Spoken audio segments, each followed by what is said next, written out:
Shalom, selamat pagi Bapak Ibu Saudara-saudari yang Tuhan kasihi. Bertemu kembali dalam program Renungan Harian 4M Sinode GKO, Kamis 14 Agustus 2025. Sebelum kita merenungkan firman Tuhan, saya mengajak kita berdoa terlebih dahulu. Mari kita berdoa. Bapa kami yang di surga, terpujilah Engkau. Kami bersyukur atas anugerah-Mu, pemeliharaan-Mu bagi kami sampai saat ini. Ya Tuhan, kami hendak merenungkan firman-Mu. Tuhan, tolong kami untuk bisa memahami firman-Mu, kehendak-Mu dari firman Tuhan yang kami dengarkan pagi hari ini. Biarlah mampukan kami untuk melakukannya. Dalam nama Yesus Kristus, kami mohon doa ini. Amin. Bapak Ibu Saudara-saudara, teks Alkitab yang akan kita baca dan renungkan terambil dari kitab Mazmur 50 ayat 23a. Sekali lagi, kitab Mazmur 50 ayat 23a. Saya bacakan untuk kita, demikian bunyinya. Siapa yang mempersembahkan kurban syukur, ia memuliakan aku. Demikian firman Tuhan. Ada dua pertanyaan yang memandu kita untuk mendalami teks ini. Yang pertama, apa arti mempersembahkan kurban syukur? Mempersembahkan kurban syukur menurut teks ini berkaitan dengan konsep kurban syukur yang diajarkan di dalam kitab Imamat pasal 7 ayat 11 sampai 15. Di mana kurban syukur di dalam Perjanjian Lama termasuk dalam kategori kurban keselamatan atau sejahtera, dan tujuannya yaitu mengungkapkan rasa terima kasih kepada Allah atas pertolongan, pemeliharaan, atau jawaban doa. Sedangkan bentuk persembahan itu berupa hewan ternak yang tidak bercacat, yaitu seperti lembu, kambing, atau domba. Dan kemudian roti tidak beragi dan roti beragi sebagai pelengkap kurban keselamatan tersebut.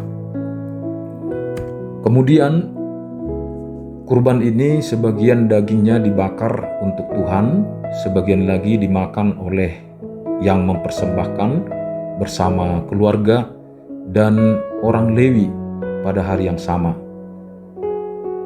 Ini membuatnya menjadi pesta persekutuan yang penuh sukacita.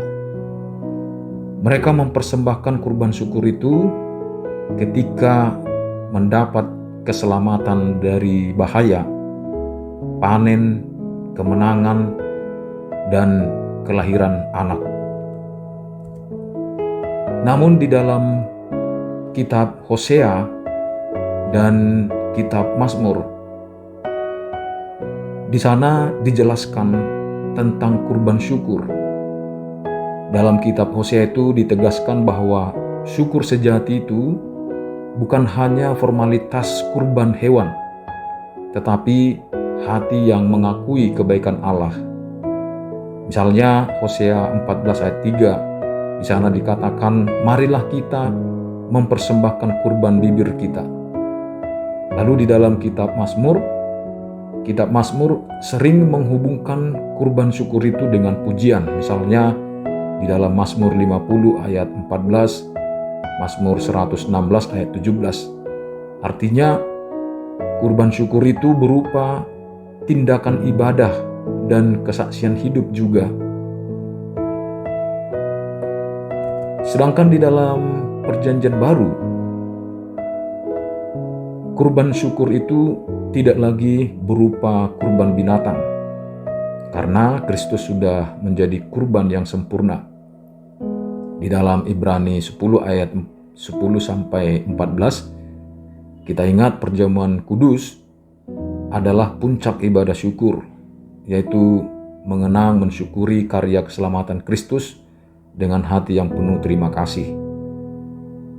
Tetapi kurban syukur di dalam Perjanjian Baru, di sana dijelaskan bentuknya itu berupa pujian kepada Allah dari hati kita, dari bibir kita, dari mulut kita, dan juga doa serta pelayanan dan pemberian kepada sesama, itu sebagai syukur kita atau respons kita atas anugerah Allah. Itu bisa kita lihat seperti dalam Ibrani 13 ayat 15-16 dan Roma 12 ayat 1. Yang kedua, apa makna ayat ini bagi kita? Bagi kita yang hidup di masa kini sebagai orang-orang yang telah diselamatkan, ayat ini menegaskan bahwa ibadah yang sejati bukan hanya ritual atau formalitas, tetapi ungkapan hati yang penuh syukur kepada Allah atas kasih karunia-Nya di dalam Kristus. Persembahan syukur bukan semata-mata materi, melainkan sikap batin yang mengakui kebaikan dan kedaulatan Allah dalam segala keadaan, situasi yang kita alami. Tuhan memelihara kita sehingga hati kita atau hidup kita merupakan hati yang mudah bersyukur dan memuliakan Allah, bukan hanya di gereja, tetapi dalam hidup sehari-hari. Menjadikan seluruh kehidupan kita sebagai persembahan syukur yang hidup kepada Tuhan. Tidak ada ruang di dalam kehidupan kita yang terjadi begitu saja tanpa kehadiran Tuhan.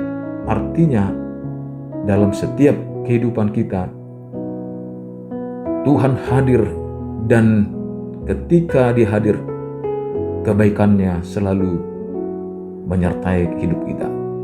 Oleh karena itu, hidup kita haruslah hidup yang mudah bersyukur karena Tuhan.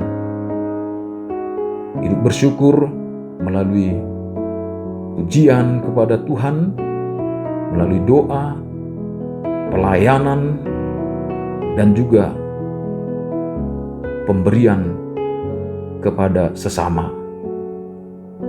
Mari kita buat hidup kita sebagai anak-anak Tuhan, hidup yang mudah bersyukur dan yang selalu bersyukur. Kiranya Tuhan Yesus Kristus memberkati. Mari kita berdoa. Terima kasih Tuhan, kami bersyukur Tuhan begitu baik dan mengasihi kami sampai saat ini.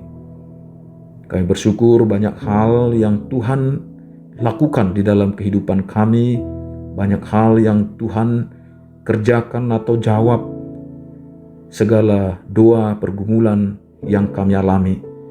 Juga kami bersyukur ya Tuhan untuk doa-doa atau harapan kami yang belum tercapai pun, atau situasi keadaan yang tidak sesuai dengan harapan dan doa kami. Kami tetap bersyukur kepada Tuhan karena Engkau ada bagi kami dan kami telah Kau selamatkan. Terima kasih Tuhan.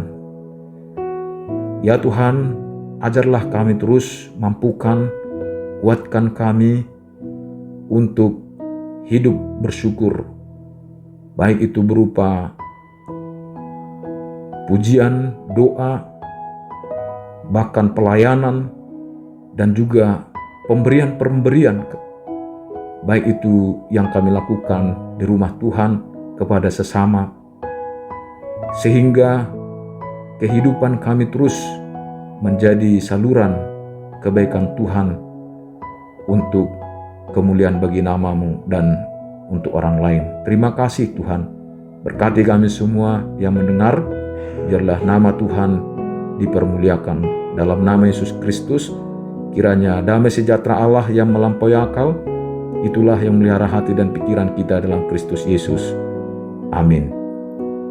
Bagikanlah renungan ini kepada keluarga, sahabat, dan orang lain yang sedang merindukan dan menggumuli firman Tuhan. Tuhan Yesus memberkati. Selamat beraktivitas.